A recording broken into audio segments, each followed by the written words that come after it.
She sat on the edge of the bed while I was reading and started crying. She said she missed me and missed what we used to have together. She said she made a mistake and wanted to go back to how things were before. I put my book down and asked her what specifically she missed. She said she missed feeling close to someone and having someone who cared about her. I told her it sounded like she was going through a difficult time, and suggested she might benefit from talking to a counselor. I said there are sliding scale therapy options if cost was a concern, or she could try some of the mental health apps that offer affordable counseling.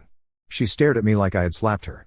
She asked if I was seriously recommending therapy instead of talking about our relationship. I said I wasn't qualified to help her work through her feelings about missing intimacy and emotional connection. A professional would be much better equipped to help her figure out what she really wanted. She got up and left the room without saying anything else.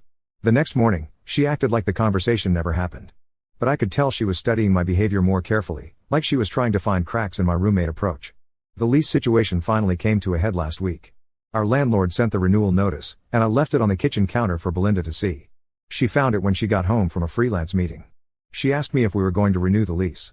I told her I had decided not to renew, and that I had already signed a lease on a different place starting next month. She asked where that left her.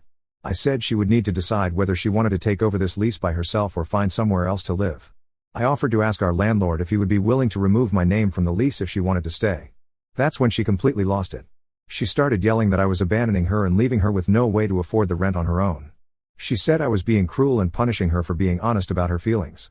I stayed calm and reminded her that roommates don't typically sign long-term leases together unless they've specifically discussed it and agreed on terms.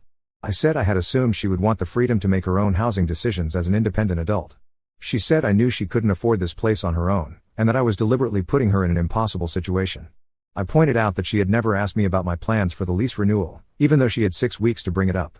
I said if she had asked, we could have had this conversation much earlier and she would have had more time to explore her options. She demanded to know why I was doing this to her.